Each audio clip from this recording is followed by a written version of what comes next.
Is that still a thing? Or Incandescent light bulb. Are you guys getting on Be Real? What's Be Real? Oh, You haven't seen Be Real? It's the new social media, right? Where you only get to post one day. Oh my God. One time. It takes a front-facing picture and a back-facing picture, and you only have 2 minutes to post at that time. I saw this on Saturday Night Live. Yeah, it was on. That's the first time I heard about it, and I was like, oh my God, I'm getting that old. To the point where I don't know about the social media until it's on SNL. So this is literally from SNL, but yeah, so they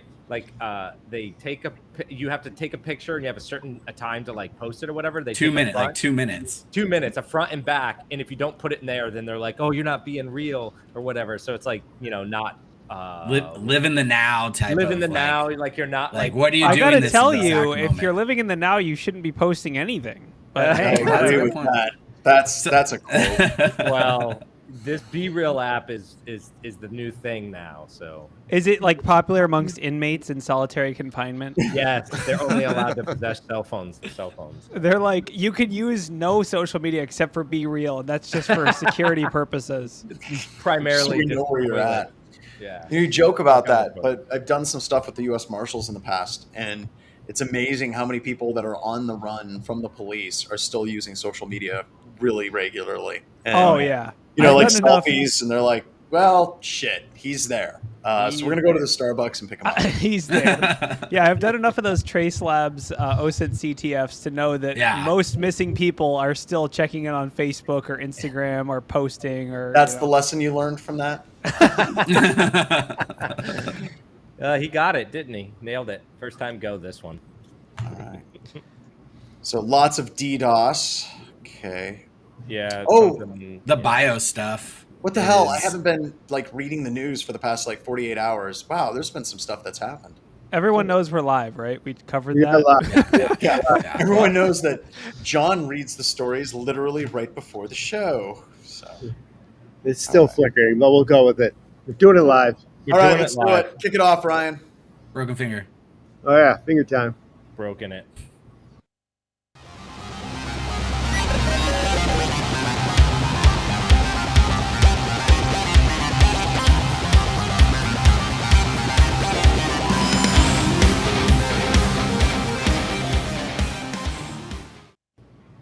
Hello and welcome to another edition of Black Hills Information Security Talkin Bout News. Today, I have no idea what the news stories are.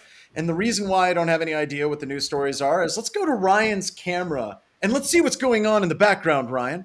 Ryan is currently at Wild West Hacking Fest 2022. He is in the labs and CTF section. And he's currently, correct me if I'm wrong, Ryan, you are currently doing this live from a bar, right? I am. We're broadcasting from a bar, or I am broadcasting from a bar. And then behind you, further on down is another bar. There's another bar at the end. Way back there. Way back, yeah. So there's a ton of stuff. I think we have about almost 700 people showing up in person. We have 200 and some people that are showing up live for the training. We have 400 total for training and over 1,000 people, virtual and live, showing up for Wild West Hacking Fest. So we're really excited about that. So that's where he's at. And I'm in the studio. I redid the studio down in Spearfish, so we're here. I'm also joined by Ralph, who's still at home. And he'll be coming out here in a couple of days. Corey will be here tomorrow. Mike, you coming out this year? No, I'm going to be out at the other conference. Oh, at GrrCon, that's right. And then Wade is going to be in San Diego. You're going to be in San Diego. Nowhere. Loser. It sucks being in San Diego. If you don't go out in the sun. I hate it when the weather's a perfect 7 degrees all week. All the time. Thank you, Ron Burgundy. So you guys are going to have to help me out. I've been doing prep for Wild West Hacking Fest all week. My class starts tomorrow. And let's Ralph, Corey, start us off with a news story. What do we got? So this is a blast from the past. We got DDoS. Remember when that used to work? It works that was a again. thing. Apparently just in time. I think they're trying to prevent people from getting to Wild West Hacking Fest because they're taking down airports. Yeah, that's what they're trying to do. They're trying to mess with us. Pro-Russian hackers. So Killnet Please just give it a rest for like a week and a half. Just a week and a half is all we're asking for. I mean, yeah, so I guess the way that they determine that they're taking down airports is they go to www.atl.com and they're like, it's down. Like,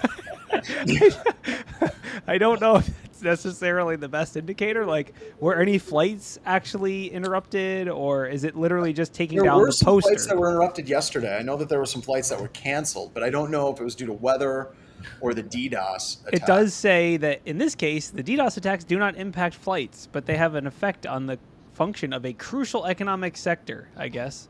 What does that mean? It's not taking down the flights. What is it taking down trains? Like the trains stop working? Or it's the baggage fees. That's my theory. It's the baggage fees. That's it. Yeah, it's the delay notifications. Yeah. There you go. It's the delayed notifications. I mean, the theme of this year has been Russia has no idea what they're doing. They can't drive tanks. I guess they can't drive DDoSes anymore. Yeah. I mean, that like a website is just the poster that a company puts up to say, please buy our product. It's not usually that. Honestly, the ATL website's not that great. So like, so we're not missing much, honestly. No, I don't know what there's to miss. It's not like the only flight on there. I mean, I guess some people might be like, oh, I need to see if the train is in the station or whatever. But like, I think more than anything, Mike mentioned before the show that they are kind of threatening to target other verticals or healthcare or other things. So who knows? Why can't people just target cool stuff like DNS? Like Mirai did. Yeah, if you're gonna bring infrastructure down, you got to remember the attackers that brought down dying DNS. Those were the days. Those were hackers that you could respect. At least bring down something cool. Like wherever everyone's like, oh, no one thought that. Gotta be careful. That was real cool. Like the whole power grid goes down, and the hackers are like, "Is this cool enough for you, Wayne? All we've tried to do ever is impress you, and you keep putting us down." So. Well, the other thing too is that, this used to be cool maybe like 5 or 6 years ago when it was a little more effective. But I think a lot of the, like Cloudflare and other providers have come up with a bunch of different ways to kind of, shut these DDoS attacks down. They used to be a lot more common, and I feel like they're a lot less common and they're a lot less duration, right? Well, that's like because the site's already back up. That's because there was a tremendous amount of money. If you're looking at like Cloudflare and all these different companies, Dyn DNS and stuff, they've put a lot of money in being able to handle these types of attacks. And it's funny because usually what it means is just a lot more bandwidth. Let's throw more money at it. Well, as someone who worked at a data center, I can confirm. Yeah, they fought it with bandwidth, and they also fought it with validating users and all different ways that they're doing that, right? So none of it's perfect, but bandwidth is the default. On another, because wasn't there like recent Darknet Diaries where they're talking about DDoSing people's like Roblox servers or Minecraft, right, for profit? Yeah. And I think it's still going on. It's just not going on to major corporations that we care about now. It's like secret underground factors where kids can't get on their Roblox servers, so they're DDoSing the competition because they stole their game format. If John's point, which I agree with, is accurate, that it's all a money game, then trying to take down a large major website requires more money than they're willing to sustain for that time, for fun. So yeah. And I don't know. It's funny, years ago, talking about the bandwidth thing, all joking aside, this is probably about 8 years ago. I was talking with a bunch of Google engineers, and we were talking in one of the classes I was teaching about DDoS attacks. And afterwards, I was like, I got to wondering, what does Google do? And their engineers were like, we don't know. What do we do for DDoS attacks? And they we have no plan. Like they didn't know. And they went and they checked back with their friends, and literally their answer was, we have bandwidth. And I'm like, how much bandwidth does Google actually have? And the response was, all of it. That was literally their, in case of emergency, break glass, have lots of bandwidth. So now, how effective do you all, let's talk a little bit about Cloudflare, because there's a lot of screenshots in there. I actually think that Cloudflare has been pretty effective. It's shutting down a lot of the smaller DDoS attacks that an organization is most likely going to run into. But once again, they're not 100% effective, because eventually you can saturate all the bandwidth everywhere, or they can find where your IP addresses are, misconfigurations. There's a bunch of ways that can fail. But Yeah. Also, do you think that we're seeing fewer DDoS attacks because of companies like Cloudflare just getting better at what they do? I don't think Yes. people report on them anymore. Yeah. Because every now and then Yeah. something will come out where like, oh, the biggest DDoS ever seen. Nobody cares because it's not as sexy as malware or was, ransomware, yeah. right? It used to be the thing, right? And Well, Yeah. as a blue teamer, my first thought on if I get DDoSed is also like, what else did they do? Is this a distraction for something in the back end, right? Or are they using this to do something else? And I feel like that never happens anymore. Maybe Well- DDoS just isn't cool. Like we're going back to it. And Wade, you're kind of talking about years ago, we would have DDoS attacks that would specifically target banks, and it would target the main websites of those banks to take those web pages down. And that would usually go in conjunction with a mass like spam spear phishing attack where they were telling people, hey, you need to log into the bank portal, got to reset your password. Here's a link in this email, go here. And they were worried about people actually legitimately going to the real website and doing it there. But if you shut that website down, they come back to the email and then they click the link and then they would enter their credentials. We saw a lot of that where these attacks would go in conjunction with some other type of attack. Is that kind of what you're referring to there? Yeah, that's pretty much exactly it, right? Or distraction or something. And that's, once again, we don't see or hear about it anymore. And I do think it's the news. And it's also, once you get, like you said, DDoS protection is actually a real thing and it works. Yeah.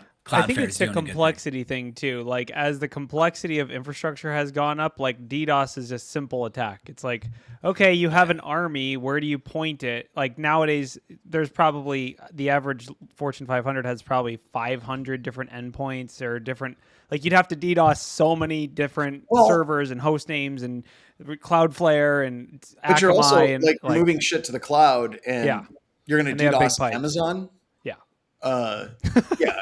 And I know it's going to happen like next week and they're going to like do a mic drop, but a lot of that is changing, right? Yes. Like our email is all in Office 365.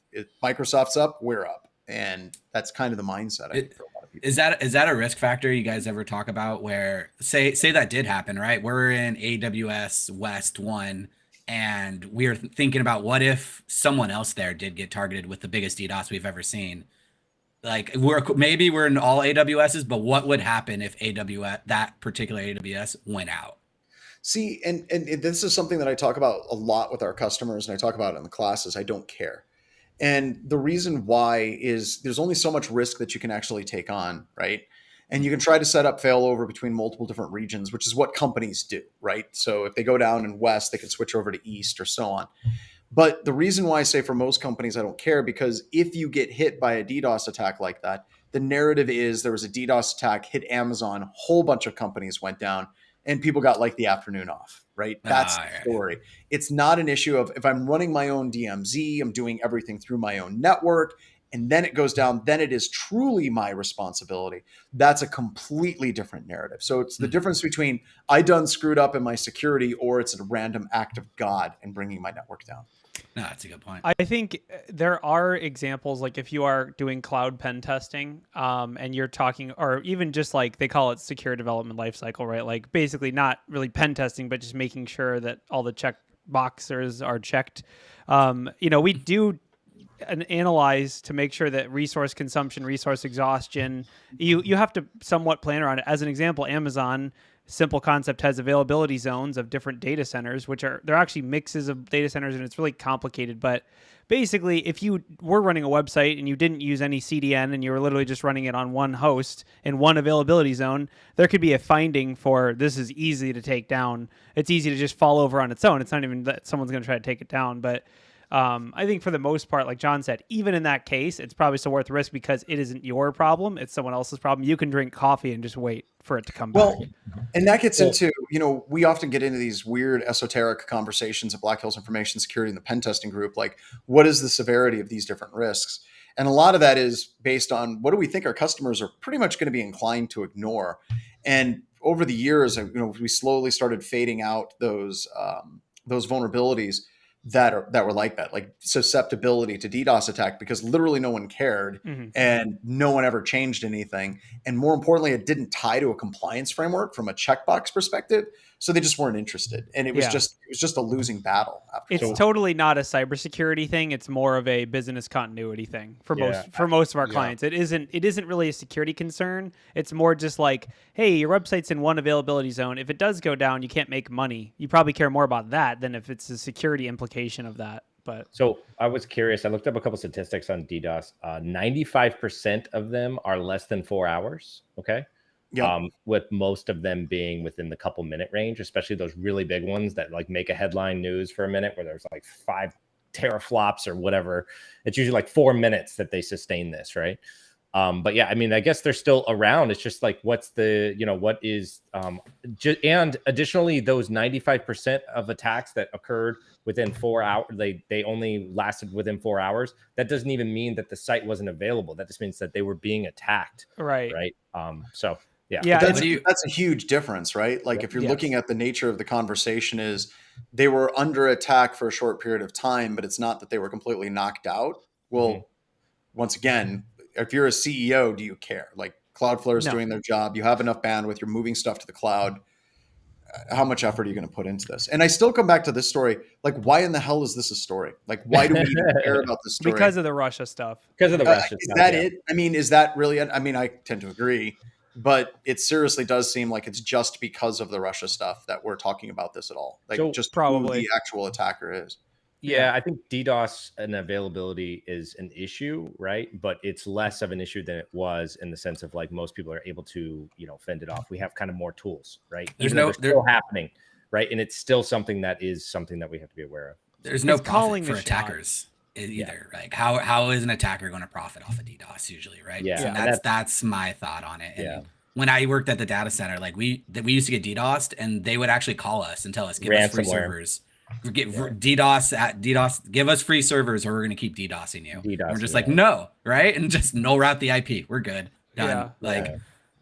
I mean, and this is actually like one of those historical like things that, Tribal Flood Network 2000 and kind of the history of DDoS attacks and how it became the botnet architecture of what we deal with today. It's actually really, really fascinating. There's a lot of history because a lot of the original hacking was designed to try to make a point, right? Hacktivism, I guess, before they were really making heavy money at it. And DDoS was one of the best ways to make a point. And you saw a lot of organizations that were actually doing that. So yeah, if you ever get a chance, go to the Distributed Denial of Service Wiki and just start reading up on the tools and the history associated with it, booters and video games. A great presentation if you want to see it at Black Hat a number of years ago. Allison Nixon gave a presentation where she talked about unmasking and finding real IP addresses. And one of the executives of Cloudflare came up and challenged her while she was on stage. And she was like, challenge accepted. So there's some great history with this, but I do feel like this is like the lightsaber. It's a weapon of a bygone era. It's just not going to be used nearly as much as it used to be. Yeah, I think this is more just newsworthy because it's someone calling their shot. Killnet being like, hey, you're screwed. But then they're like, we took down your website for 3 hours. Sorry, guys. That's the best we can do. So it's Russia, it's Ukraine. And we were talking about this before you came on, John. Overall, it's a slow news week. Well, and you know what? I'll take that. Like the week before Wild West Hackin' Fest. Absolutely. Absolutely. The thing that really scares me, and someone mentioned this in the chat, is the physical attack, the cut the fiber cable, taking down rail traffic, or that was pretty crazy, or like the sharks attacking underground, or sharks attacking underwater internet cables, or them blowing up the gas pipeline.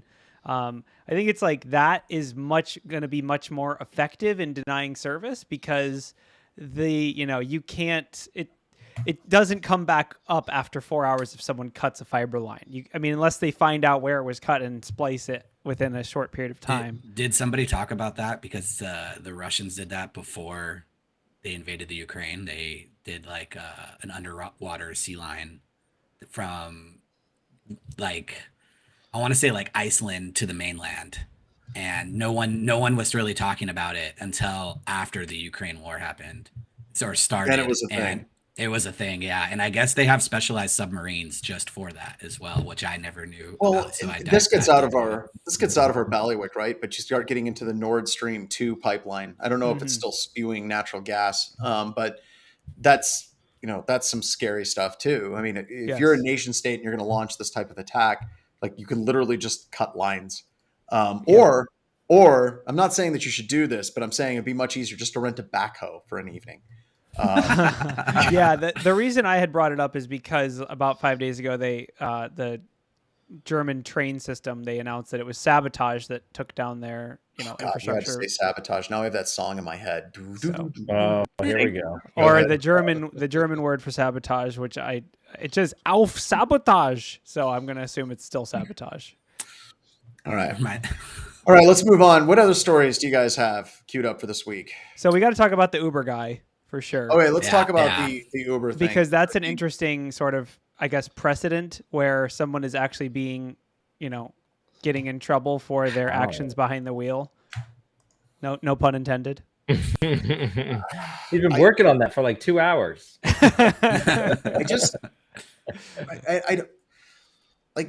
I think we've joked about this many times where it seems like maybe the CSO role or the CISO role is really going to become the sacrificial lamb moving forward. It's like all the executives are on a boat in the middle of the ocean and they're like, CISO's looking mighty tasty right about now. Like, that's the guy. And I find it also very, very, very difficult to believe that Mr. Sullivan worked on his own completely.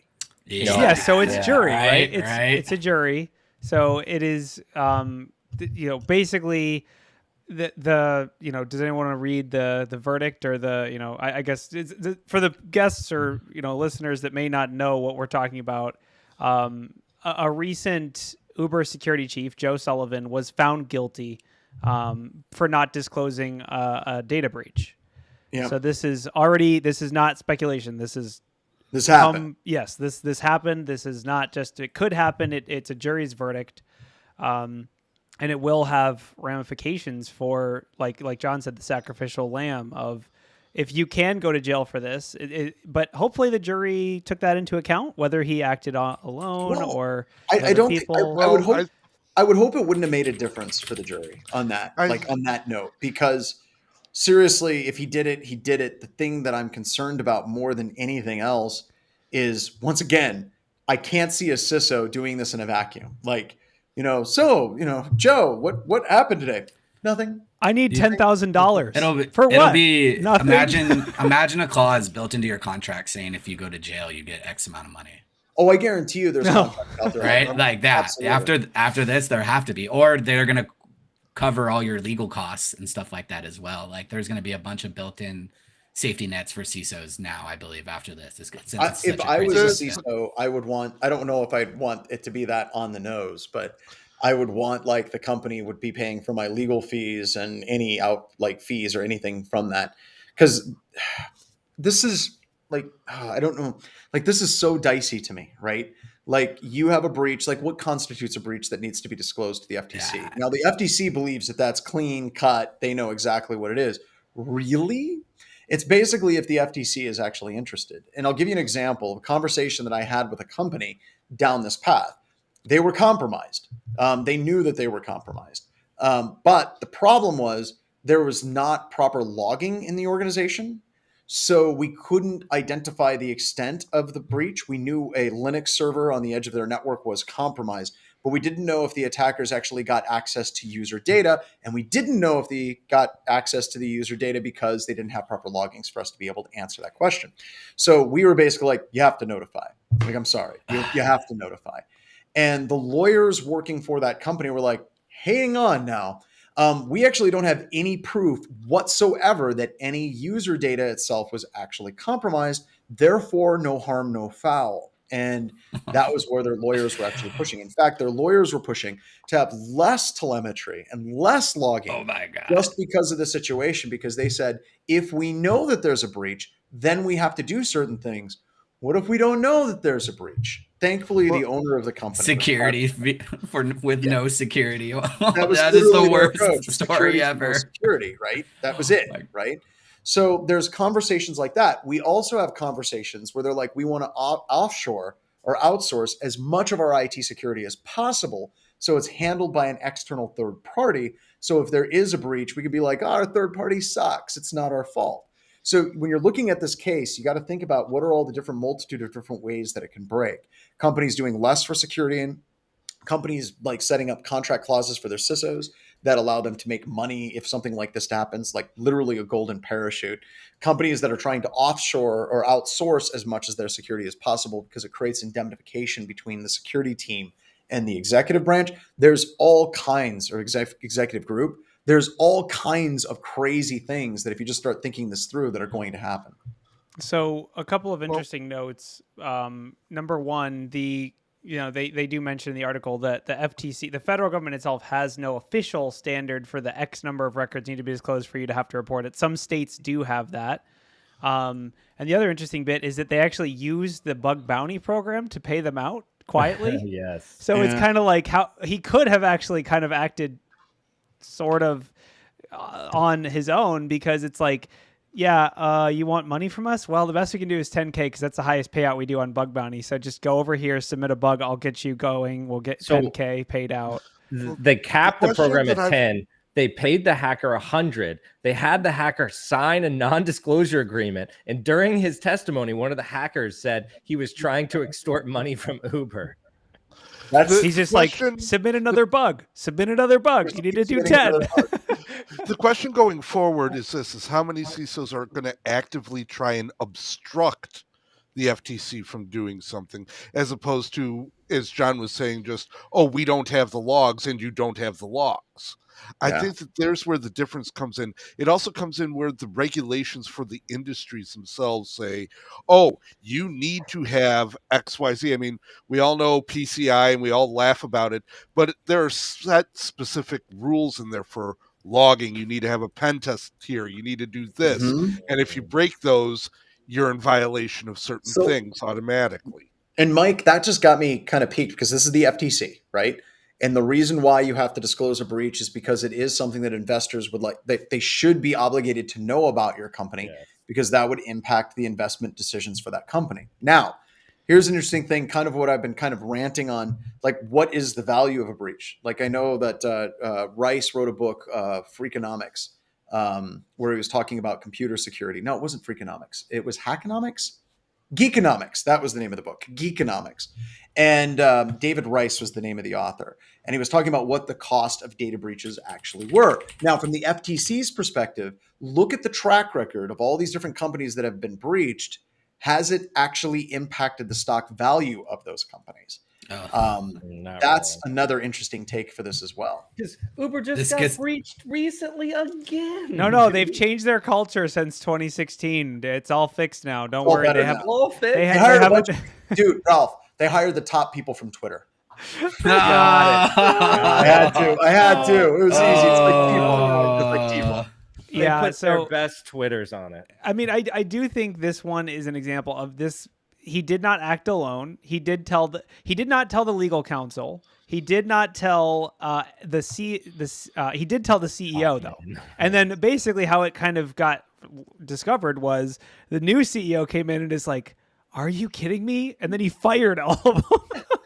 So what would you do? Like, I mean, seriously, if you're a CEO today for a major company, like, you've got a tech background, right? Like, you have to have some level of tech chops. You hope. If you're going to be successul, right? Unless you're Oracle, but that's weird. We won't talk about that. They didn't see the Matrix. You come in and you see that, and you've got to be like, this is a clown show. Like, we've got to clean house. You have to. Otherwise, you become liable for it, right?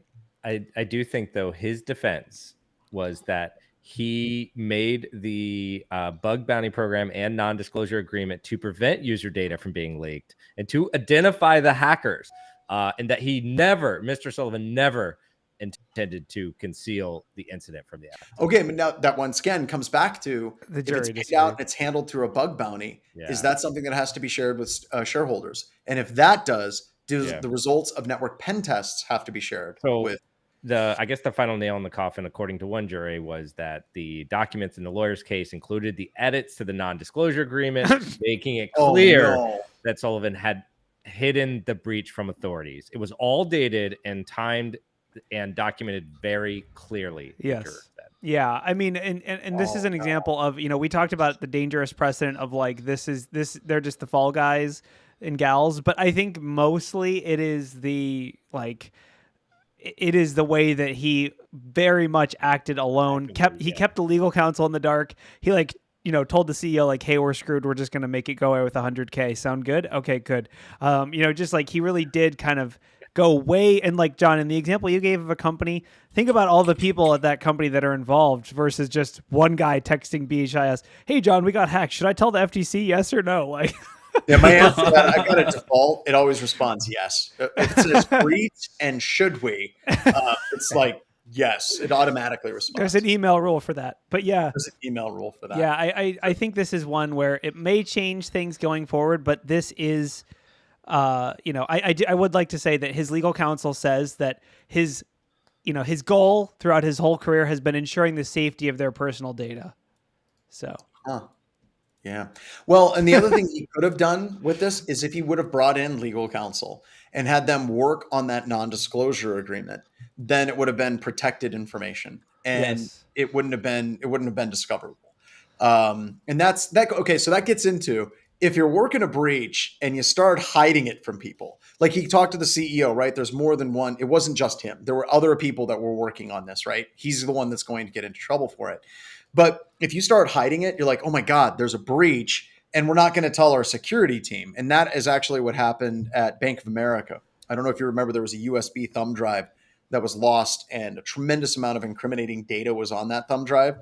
And the executives were keeping that crap on thumb drives because they didn't trust their security team. Like they didn't want anybody else to know. If you're doing that, that's bad. If you're doing something in your company and you decide you're going to quote unquote hide it from your own attorneys, that's bad. Stop, lay down on the floor and wait for the urge to pass and then go back. So yeah, I think this is also a unique case where they actually had convicted the hackers already and they were testifying. Like they really had the whole picture. So and it's rare to get that kind of clarity. Yes, it's rare to get that kind of clarity. That the nail in the coffin of the document metadata, like, oh, take out this edit where it says we will inform the FTC. Okay, yeah, that was me. Like, it's so obvious, but oh God, yeah. So here, I'm going to put it in private chat. We can put it up and we can talk about this. Here, let me share a link. Yeah, I have the link up right now. Yeah, you've got it already because I was looking at it. This came from Brian down in New Zealand.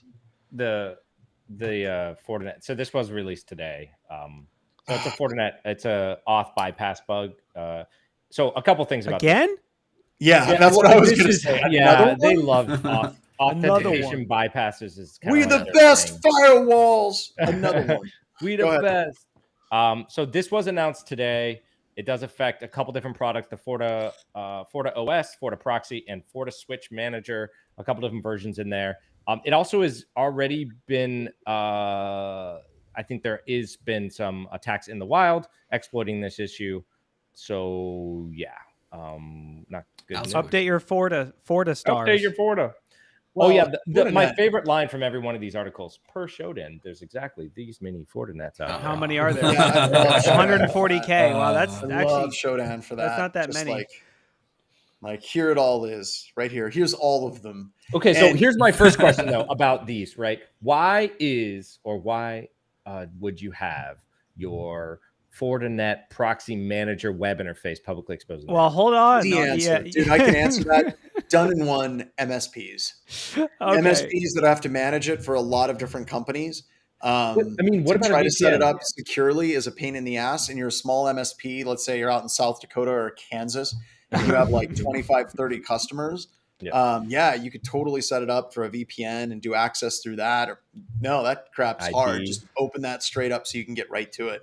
So yeah, it does say even in the advisory, it says if you can't update, here's what you should do: disable the administrative interface or limit the IP addresses that can reach the administrative interface. Which, by the way, if you've purchased a pen test from Black Hills Information Security within the last however long we've existed, 12 that years. has been a finding. And Corey, like how many times do we get pushback from our customers on that?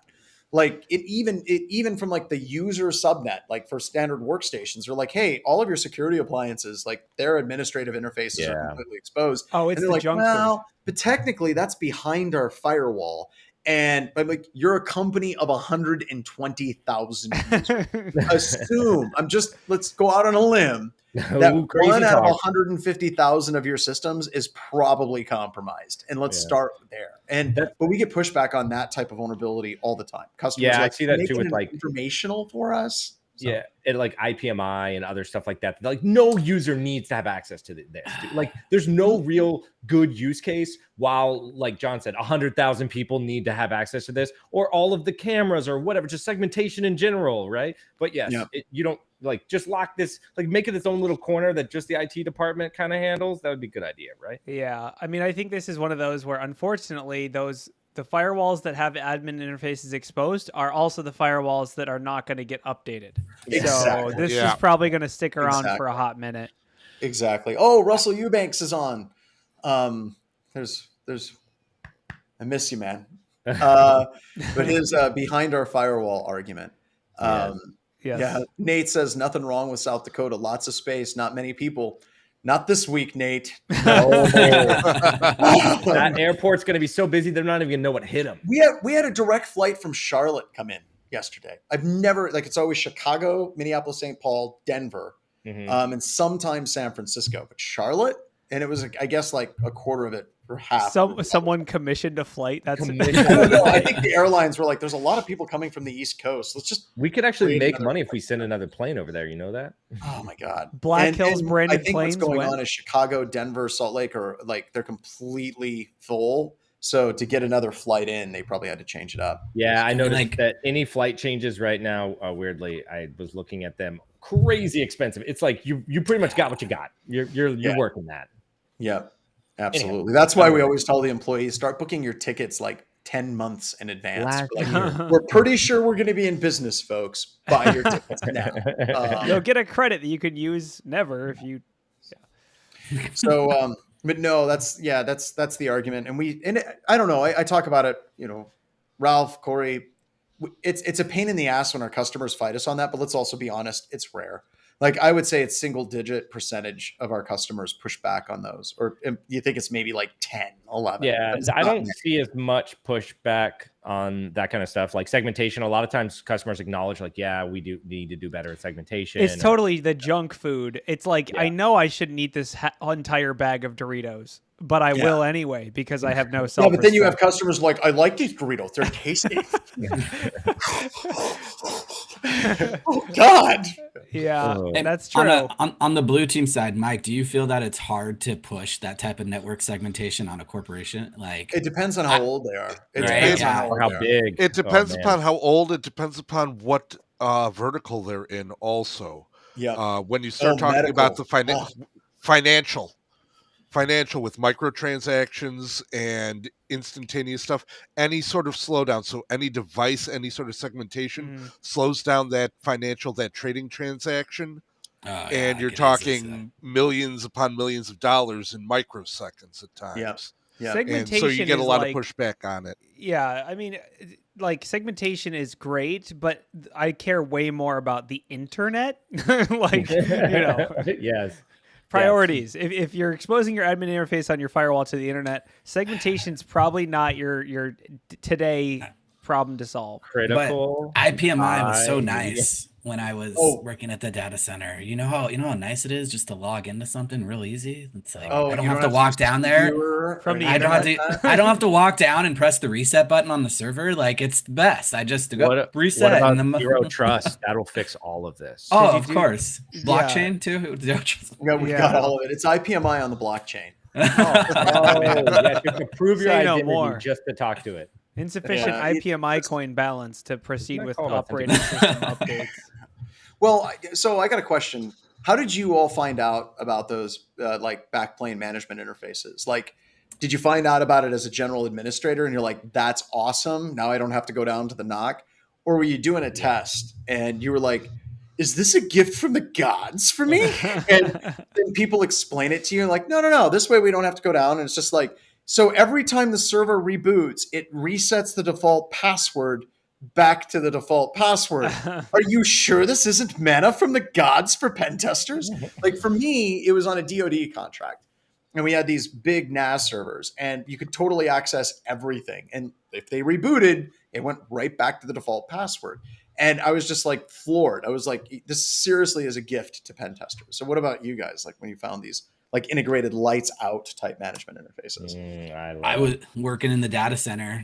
Not like, I remember them showing me like, oh yeah, set up IPMI right now with an IP address as we're configuring the server and then I set it up, set the password. I will admit we wiped default creds and we put in a new password. Everyone does. Threw it down. Everyone every now and then. And then it was literally the best thing ever. Like working graveyard, you don't want to walk outside, have to walk down to the data center. And I wasn't in the greatest area. And then go and then just the flip a switch. The IPMI was great. It was the gift from the gods. I loved it. Oh my God. Mike B just shared a link, 3389rocks.com. Have you guys seen this?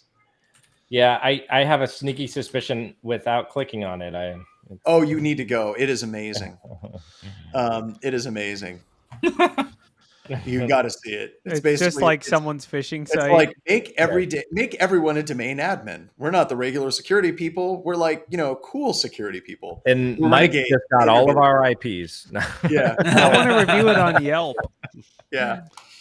RDP to anywhere. This has got to be Ian. What sucks about that, Mike, is you're going to totally have like executives are like, so you told us, Mr. and Mrs. Pen Tester, that we need to shut down RDP from the internet, but I found a website called 3389rocks.com and they seem to disagree with you on this topic. It's like, oh God. Oh my God. Hey, did Corey last week? Did you guys talk about the news C2 Brute Ratel getting leaked? We did not actually. I threw it in the article, but in the notes, but we didn't get to talk about it.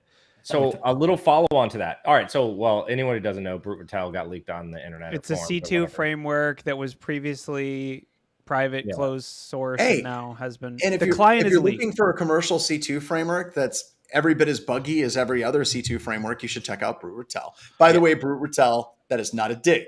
You guys are good. He's going to be tweeting. It was awesome. He's going to be tweeting. I hate badgers. I hate badgers. Like, what I wanted. Oh, you love badgers. What I wanted to mushroom reference though is, I guess, shortly after that that same week, Cobalt Strike also got the latest version, because like they all do. That's like kind of the point, right? Like. That's one of the things I think is so funny about open source, the open source tool debate. They're like, oh, it's another tool on GitHub. And it's like, the commercial shit's all out there too. Like, no, John, they have KYC. That picture of a Photoshop driver's license is protecting us all from getting hacked. All of it right there. That's right. All of it. So, okay, here's the bigger question. Let's just talk about the two, right? So Brute Ratel, another, C2 framework that's designed to, hopefully help in more hardened environments that have EDR and other kinds of deployments, right? And then we also have Cobalt Strike, which has kind of grew up before Brute Ratel and doesn't necessarily have a lot of those features built in, but it's still a very well-established C2 framework that a lot of real-world attackers are using and making it work for them. So what do you guys think about these being in the hands of more attackers? Good, bad? I guess I'm glad we have proof, because I was assuming they already had it. Yeah, that's it doesn't change the. If this changes your threat model sucks. Yeah, I'm going to throw out Nighthawk too, because remember they had a thing. Yeah. I mean, it's only a matter of time before that code gets pushed out there in some way, shape, or form. Yeah, this goes back to this is an incredibly difficult market space, right? If you're I think it's only one owner, and I can't remember the dude's name. And then the people at Nighthawk, or if you're Cobalt Strike. Like your whole business model, if you're playing the game of we can bypass all these EDRs, that's an incredibly exhausting treadmill to be on. So there's a lot of respect for me for the people that do this, pity, awe, and just outright sympathy. Because once it gets leaked, now every single EDR out there is writing signatures for it, and you've got to go through, oh no, wait, scratch that. They aren't. They don't care. Usually. Yeah, I think, Never mind. first of all, I would assume that malicious actors have already been able to purchase these products through shell companies or, Oh, yeah. breaching security companies or MSPs that might already have a license. I think this is a unique example. As a red teamer, a lot of people complain, oh, red teams aren't really realistic. You're not using custom coded C malware, which is all that real threat actors ever use. I'm like, Colonial Pipeline, they use Cobalt Strike. I use Cobalt Strike and it didn't get detected. You have a problem. And, I can say like, I am actually using the same tools and I can prove Googled Mimikatz. Yeah, I can prove I'm using the same tools. I think, this is, I guess, not good news for the creators. It sucks for them. They have to work on, but this is also kind of funny because this has been happening for years. Like, if you listen to that Darknet Diaries about the spam botnets, people were cracking copies of like C2s from 2006 and selling them, like reselling. And, it was every C2 ever has had the same treatment. So it is what it is. Well, and, there's a couple of things, I always say about this, right? If your company cannot detect and deal with malware that is out on GitHub with full source code and comments, we've got a problem on the defensive side of the shop, right? Like if that's like what wakes you up in the morning and they're like, holy crap, something's out there completely open source and people are using it, we're missing the point. I think that's number one for me. Number two, as far as like these commercial products and what they're actually doing, it's kind of similar to the open source tool that's out on GitHub. And I honestly think that these commercial tools, like if you're dealing with something like Cobalt Strike, you shouldn't be, if you're a company buying it, you shouldn't be buying it because it bypasses your EDR. You should be bypassing it because it can emulate like a whole, like hundreds of different post-exploitation activities that an attacker can do. It's just getting past the EDR is just one thing. Yeah. You shouldn't look at it and say, oh, well, Cobalt Strike was caught by CrowdStrike. We're good because attackers spend a lot of time and money modifying it to bypass those products. Yes. So you need to be using these tools, whether it's Nighthawk, Brute Ratel, Cobalt Strike. Don't be looking at it as just bypassing AV EDR, but what is all the other things that it can do? So I always say, go ahead. I was going to say, like, for the blue team, right, when all this stuff gets open source, the first thing I do is like, all right, I have probably detections written this for this already, but I download it, run it right then and there. So then I can verify that my detections are working and understand the tool better. Like if I can go in there and read it, like I don't have time to go search and look at red team tools all the time. So when one comes open source and now is open availability for script kiddies or lesser hackers, right? This is a low hanging fruit that I could easily knock out of the park, right? And it's not one you want to get burnt by because that's exactly. Yeah. You already have, it's out there. You could have learned your lesson already, but you didn't. So that's as a blue teamer, it's important to look at. And go ahead, Corey. Can you speak a little bit about getting on is not that difficult, but it's all the other stuff that's getting harder and harder because we've had this conversation. It's kind of one of your mantras. Yes, for sure. So, and what I was going to say is that these tools now are more just about their configurations, and EDR is in the same boat. The tool doesn't have really an out-of-the-box functionality that is worth even using. So like, Cobalt Strike as an example, run DL32 default spawn 2 process. You have, why are all these run DL32 processes on my machine? Like it's not actually that well oiled and efficient at bypassing EDRs out of the box. You have to tune it. Like we've put a ton of research in to using C2 frameworks in different new and undiscovered, unpublished ways. That's how you bypass a tool, is not by taking it out of the box and saying, all right, bruteratel.exe, okay, bam, I just bypassed CrowdStrike. That isn't how it works. You have to configure it, and it's exactly the same as how you have to configure EDRs. Do we allow run DL32 to even spawn, or do we even need that?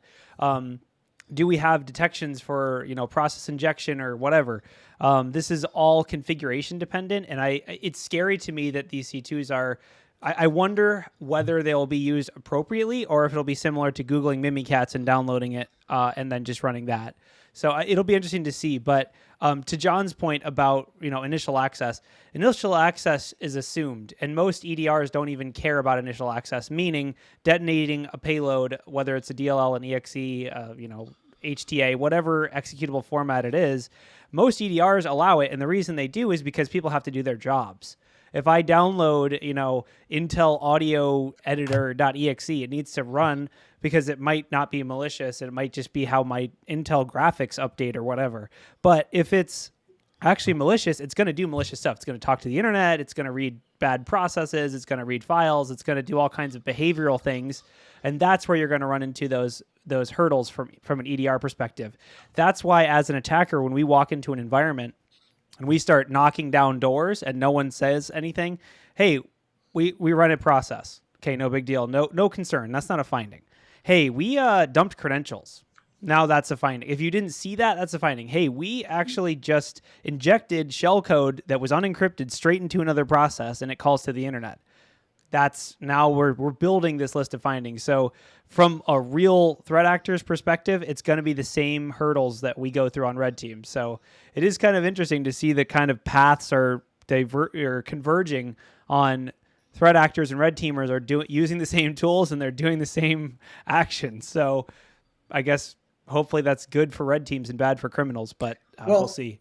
And this goes back to, like, one of the things I always like to say is we're all purple, right? Yeah. So, like, going back to what Wade was just talking about a second ago, where it was basically, get these things, download them and run them. It's always concerning to me when you go into a blue team or a company, or I talk to a company, I'm like, what are you guys doing for tools? Are you using even something like, Atomic Red Team? Are you doing Scythe? Are you using Prelude? Are you going out and buying commercial tools? I think I mentioned Scythe or Brute Ratel or any of these different tools, and actually testing not just your EDR, but the other things. And there's beginning to be a really, really big delineation between the companies that are actively doing that as part of their day-to-day purple teaming exercises and the companies that are just waiting for the next pen test to come up. Well, and that's what I get into, and Wade talked a little bit about it, is so many companies out there think, oh, I've got EDR, I've got it set to go ahead and automatically download the latest things that Microsoft, CrowdStrike, Palo Alto, whoever has got out there, and they don't actually do the tuning themselves. I've seen, to Corey's statement, some of these installers and watch the processes on them, and some of them are scary as all get up and go. It honestly could look like somebody is attacking you. And these are things that people need for their day-to-day. So you fine-tune it. You learn if it's running this process from here to there to here. Then if it's running all that, then it's fine. If it's not running it in this specific way, then you've got something that's somewhat alertable and have to fine-tune like that. And the tuning on the detections is a constant thing. It's never going to be a set and done, no matter how much people want to believe that. I think that needs to be put in it. I asked about this on Twitter. I didn't really get a great answer, but how many alerts can one person keep tuned and ready to go in a network, right? Like, if you pull all of Sigma, and I know I've talked to Noah about this. You can't pull all of Noah in, or all of Sigma in and say, okay, we're good, right? You have to then tune 700 alerts. How many can I tune without creating so many false positives that I'm burnt out on alerts all day? Not even alerts, but just subscriptions with something like Sysmon and Sysmon Modular. You get over a certain threshold and WEC starts really breathing hard. And apparently chat 69 X, Y, and Z's.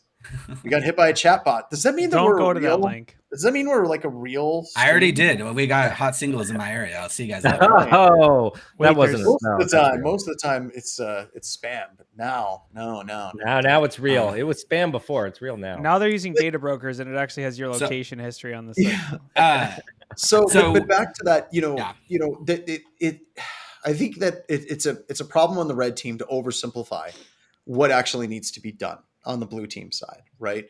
Like when you're talking about the number of detections, it's like firewall rules back in the mid 2000s, where the more firewall rules you had, the slower your firewall went. And that becomes more and more of a problem over time. And it's not an easy thing, not at all.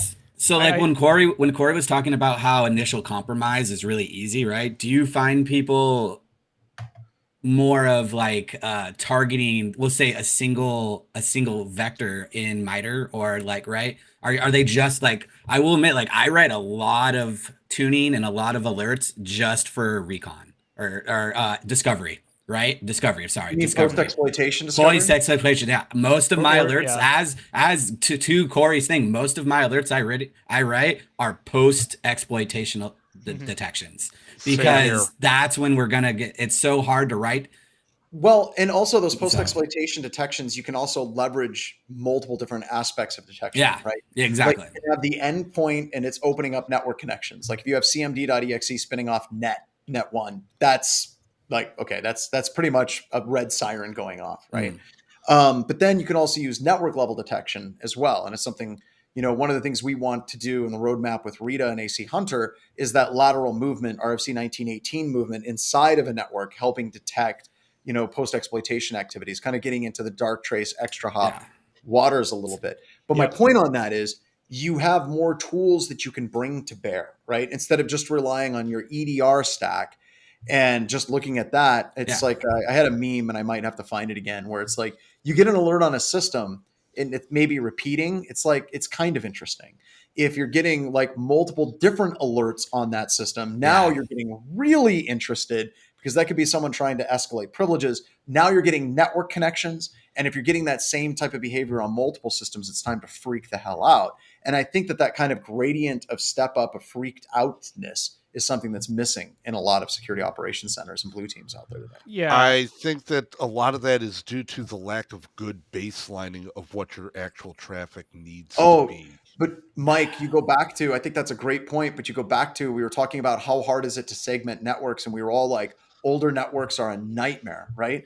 How the hell do you baseline some of these networks for some of these companies that has been around for like 25 years? I'll give you an example. Sorry, this is one of my favorite examples of this, baselining networks.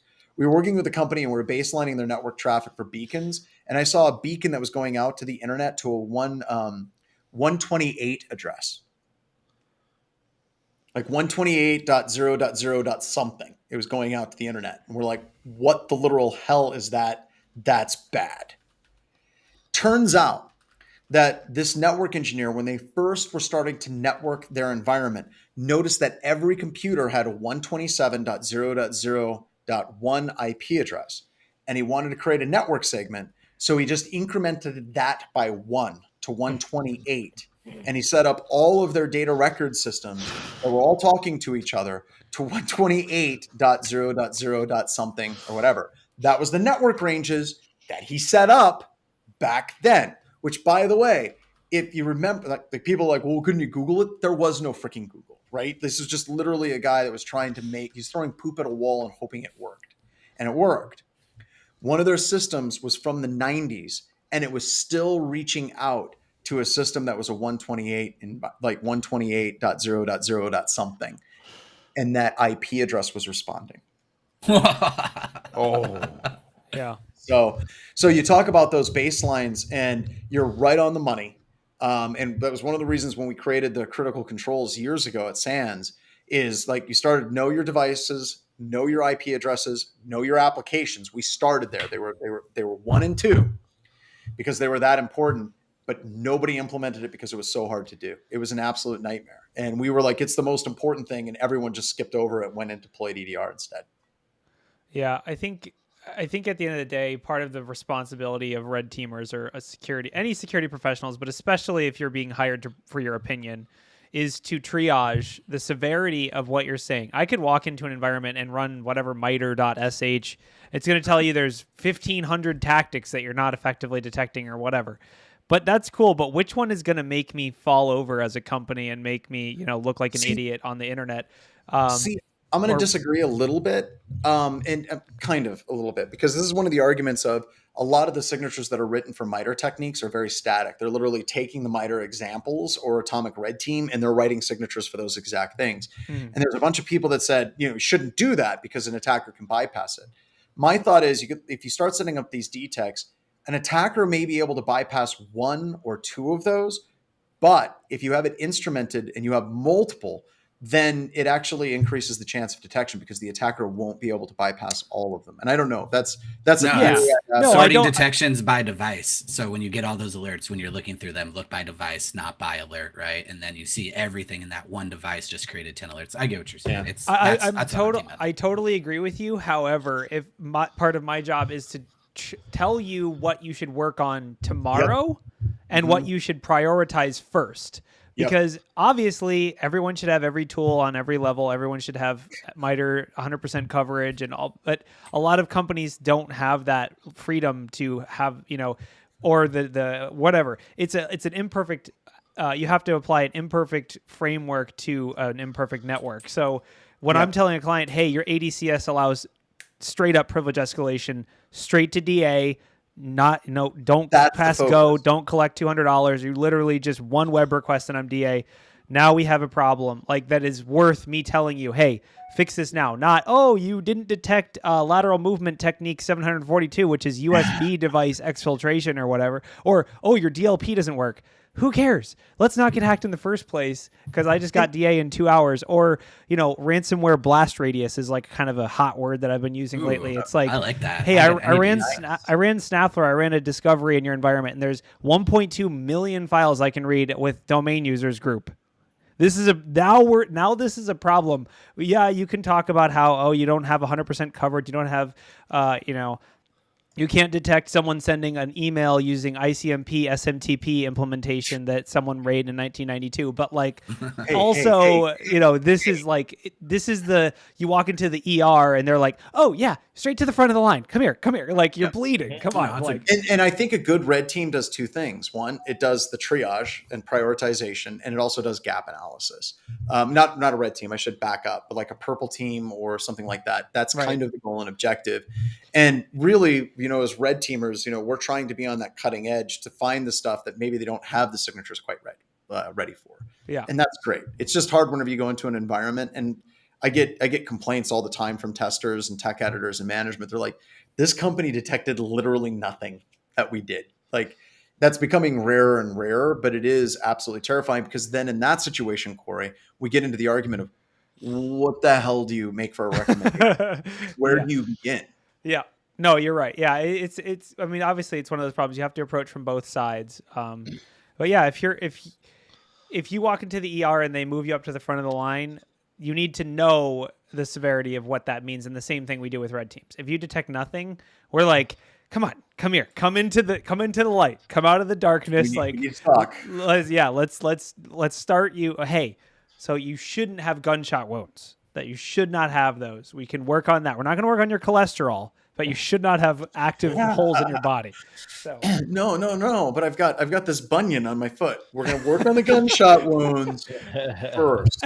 My friend said, honestly, I feel like some of our pen tests, there was a Monty Python skit where a guy was in Africa and he's like in a tent and his leg is missing. And everyone's around. They're like, oh, wow, you're missing your leg. And he's like, oh yeah, a lion came along and nipped it. Other people are like, but your leg is missing. Oh yeah. Yep, it's gone. Tea time. That's how I feel sometimes. We're like, literally we got DA in less than an hour. Nice. Tea time. Yeah. So when's the report due then? Thanks. Yeah. All right, I'm going to put this in SharePoint. You guys do a letter of attestation? Can I get that signed by John that says that our network's secure? Can I get that next week? Oh, dude, all the time.